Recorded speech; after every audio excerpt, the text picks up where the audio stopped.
volta com Pedro e Célio do Castelo Fora do Eixo, que fazem parte do Circuito Fora do Eixo. Pedro, eu estava falando sobre esses artistas que estão se colocando e muitas vezes não entram nessa padronagem. E como que é que fica esse artista? Acho que, principalmente no trabalho do Fora do Eixo, o artista ele não é mais visto só como artista, e esse mercado competitivo ele está se tornando muito mais um mercado colaborativo. Os artistas eles estão cada vez mais abertos a construir junto dos produtores, os artistas são cada vez mais produtores locais. E a gente acredita muito no espaçamento em rede, que quando você cria variedade, você cria nichos de mercado que esses artistas podem se inserir. Então, eu acho que muito contrário do limite que existe pelo mercado estar se fortalecendo, o fortalecimento do mercado vem da variedade que está sendo criada por esse trabalho colaborativo, vindo do trabalho do mercado independente. Mas aí, veja bem, entra também no circuito que é assim, na música nós temos uma influência muito forte do exterior. Como que na competitividade se pode um trabalho ganhar espaço na mídia se ele não tiver esse apelo comercial? Apelo comercial que eu digo não só da música ser comercial, mas do grande marketing, da grande publicidade. É exatamente isso que a gente está fazendo. Os artistas eles não dependem mais da grande mídia. A gente criou uma submídia, entendeu? Mas esses artistas eles estão aparecendo? Sim. Podemos citar alguns nomes? Emicida. Criolo, os dois ganhadores do VMB. São os dois nomes que... Eu poderia citar muitos outros, assim. Tá, mas isso na música. Na música. Tá, no teatro, na dança, nas artes plásticas, porque, veja bem, a questão circuito, né, fora do eixo, né, que aí surge o Castelo Fora do Eixo, e aí você cita dois músicos, tá? Dois músicos que têm um perfil mais arrojado, digamos assim, está aí numa camada X de pessoas, tá? Mas aí onde fica o músico também erudito, aonde fica o músico sertanejo que eu digo de raiz, né? Aonde fica o artista plástico, onde fica o bailarino, enfim. Acho que a questão é a seguinte: esses artistas eles conseguiram entender as estruturas que foram criadas dentro da música independente, dentro desse novo cenário, e eles conseguiram navegar por elas de uma maneira muito mais fácil. Eles se organizaram, eles entenderam a forma de produção e eles se produziram dentro disso. A gente entende as artes cênicas, as artes plásticas, como num processo ainda de entendimento dessas estruturas. Eu estou falando assim, pela rede Fora do Eixo, não na rede geral. Eles ainda estão entendendo essas estruturas e aprendendo a circular por elas e criando novas estruturas dentro disso. Estruturas essas? Como os grandes festivais independentes, que já foram ocupados totalmente pelas músicas, pelos músicos, e o teatro ainda não soube dialogar muito bem com eles, as artes plásticas não conseguiram ocupar eles de uma maneira significativa. O cinema, hoje em dia, está sendo... A linguagem do audiovisual está aprendendo a se organizar e conseguindo circular bem pelas nossas estruturas.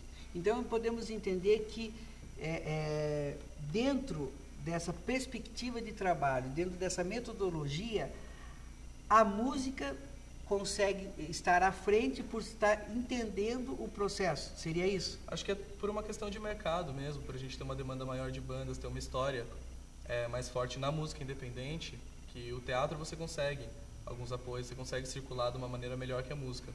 Os músicos, eles sempre precisaram disso. Então, quando surgiu essa oportunidade, eles entraram na vanguarda da construção desse processo todo.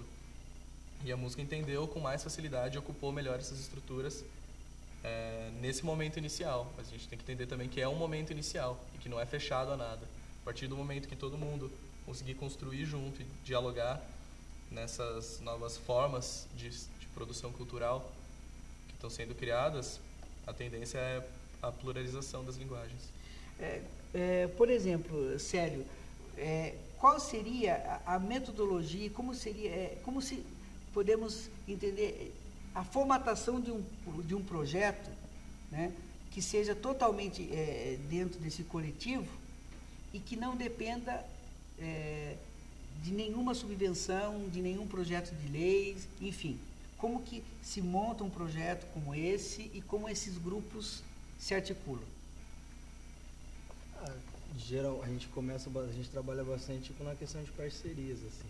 A gente procura sempre ter parceiros e sempre, vamos dizer assim, a gente trabalha a troco de serviço e assim conseguindo fazer gerar, por isso que a gente às vezes consegue... Seria a criação de uma moeda própria? Isso. A gente trabalha com a gente chama de CARD, né, que é a nossa moeda própria, que é vamos dizer assim, que a gente chama de moeda solidária, né? Então a gente teoricamente coloca um valor no nosso trabalho e as bandas ou os parceiros, eles têm esse determinado valor que eles têm que retribuir num serviço que eles são, tipo, mais profissionais que a gente, que eles se entendam mais.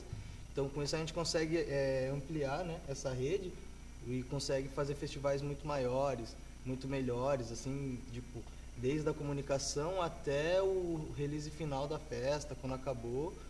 E assim a gente consegue dar uma entrega muito legal assim, para as bandas, para os artistas. E quais os festivais, você está falando em festivais, vocês já produziram algum festival? Quais seriam? Então, a gente tem algumas festas, né, que a gente trabalha já fora do castelo. Tem um festival que a gente fez recentemente, que acabou no sábado agora, no dia 19, que foi o da UFSCar, que foi o primeiro FUMO, que é o Festival UFSCar de Música. Foram 3 dias, cerca de, acho que 16 bandas. 18 bandas que passaram do Brasil inteiro. Teve até uma pré-seleção, né? Eles fazem, tipo, as bandas fazem o cadastro, a gente informa as datas e, tipo, as condições, né? Hospedagem, dependendo do lugar, o valor da passagem deles. Então a gente consegue articular muitas bandas, assim, com o castelo funcionando já. A gente também trabalha, todo domingo a gente abre, que chama um domingo na casa, né? Que a entrada é fria para conhecer o castelo mesmo. E lá se apresentam cerca de 5 bandas também. E é um castelo? Na verdade sim, acho que para todo mundo que faz parte, tipo, é um castelo. Veio meio que, como assim, um castelo a gente imagina em sonho, essas coisas. Acho que foi um sonho de todo mundo ter uma casa para trabalhar. E tá conseguindo trabalhar, a gente juntou 5 pessoas assim. Isso que é a pergunta, são 5 pessoas? Isso. São 5 pessoas que são à frente. Tá, né? Que moram no castelo. Isso. Você, Célio, o Pedro. O Bruno, que cuida da agência e música. Bruno, que cuida da agência. É bacana isso. Então, veja bem, vamos entender. O Pedro cuida do quê, Pedro? Eu faço o planejamento do castelo. Você faz o planejamento do castelo. Planejamento esse, financeiro, executivo... Financeiro, executivo, político, contato em rede, toda essa parte de políticas culturais e políticas internas. Tá, depois nós vamos tentar entender isso. O Célio... Cuida da parte de comunicação do castelo. De todo o marketing do castelo. E depois quem mais nós temos lá? A gente tem o Fernando também. O Fernando faz... Ele cuida da parte de poéticas visuais. Poéticas visuais. Tá. E o Ângelo. Que faz... Ele cuida da parte de banco, né? Banco que chama. Banco de dados ou banco... Parte de sistematização e sustentabilidade. Tá, então seria bancos de dados. Tá. Então, mas falou 4. O Bruno, que cuida da agência. Que cuida, que é uma agência de publicidade? Não, é uma agência estabelecer esse link entre os artistas e os produtores. Tá. Então, você que é sociólogo, você estudou sociologia? Eu estudei sociologia. Sociólogo, mas tá. Você fez publicidade e propaganda. O Bruno? Nada. Não fez nada. Cuida da agência. Depois nós temos? Fernando? Nada. Nada. O Ângelo, nada. Nada. Sim, mas de vocês 5, da onde que surgiu o interesse pela parte artística? Entendeu? Entenda o que eu quero entender. Da onde surgiu assim, eu vou cuidar de um bando de maluco? Eu tenho liberdade de falar bando de maluco porque eu sou artista e maluco no bom sentido, não? Porque sim. Artista é sonhador. Artista quer luzes, o artista quer espaço, quer palco, quer equipamento. Não adianta o artista falar que não, eu sou humilde, eu não quero. Quer. Na maioria das vezes quer. Entendeu? A não ser que tenha mudado, a não ser que eu desconheça todos os artistas que passaram pela minha mão como aluno e como atores, e todos que eu estudei junto também na universidade, enfim, eu tenha mudado assim de ontem para hoje. Porque caso contrário, é isso. Eu acho que é isso. O onde, eu concordo totalmente. Eu acho que mudaram o como chegar lá. Sim, mas eles querem isso ainda. Sim. Então, e como que vocês falaram assim, não, vamos cuidar desse povo? Porque vocês acabaram cuidando. E devem dar muito trabalho. Então, e como que surgiu essa ideia de cuidar desse povo? Acho que vai da história pessoal de cada um, assim, mas um caso meio comum que a gente tem é que é um trabalho, uma formação até natural, assim, por se dizer, no meio independente, que você começa trabalhando com um produto, então, ou você tem uma banda, ou você tem um grupo, ou você fotografa, e você vê que você mesmo tem que se produzir, e você vê que você, conseguindo produzir a si mesmo, você consegue trocar com outras pessoas, produzindo elas, e essa troca vai ampliando até o momento que é necessária a sistematização de tudo mesmo, e você entende como uma rede colaborativa é muito mais viável e muito mais dinâmica do que qualquer outro modelo convencional. Convencional. E, bem, pra gente culminou com o Circuito Fora do Eixo e o Castelo mesmo, assim, de juntar todo mundo que estava numa fase já de produzir coisas além do seu produto, de conseguir estabelecer uma rede de trocas. E a gente se juntou e falou, vamos dar o próximo passo. Vocês vieram de que cidades? Eu moro aqui faz uns 10 anos, eu tenho 21, então metade da minha vida. Foi em Sorocaba. Mas aí você saiu da sua casa e foi pro Castelo. Sim. Você vive no Castelo. Sim. Célio? Também. Só que eu... Também faz 20 anos que mora aqui, 10 anos que mora aqui? Não, também eu digo assim, que eu saí e fui pro Castelo. Mas eu moro em Sorocaba desde que eu nasci. Os outros integrantes também são todos de Sorocaba? Sim. E foram... E como que se dá essa relação de vocês 5, são 5 homens, né? Vocês fazem tudo ali, lavam, passam, cozinham, ou tem uma pessoa que vai para fazer esse serviço? Não, a gente faz tudo. E como que é essa relação lá dentro? A gente trabalha de novo com aquela perspectiva do código aberto, assim, então, se está tudo muito claro, você não tem nenhum conflito lá, então a gente tem cronogramas de revezamento, cronogramas de limpeza, cronograma de tudo, e a gente se organiza dessa maneira para todo mundo poder fazer tudo e conseguir gerir a casa. E dá muito certo. Que é um molde também, digamos assim, de república. Ou não? Não, molde de república que eu digo assim, na questão de trabalho. Hoje você limpa, amanhã é o outro que limpa, hoje você cozinha, amanhã é outro que cozinha, ou não? Eu acho que sim, só tem algumas nuances de diferença por lidar com espaço de vivência e trabalho. Tá.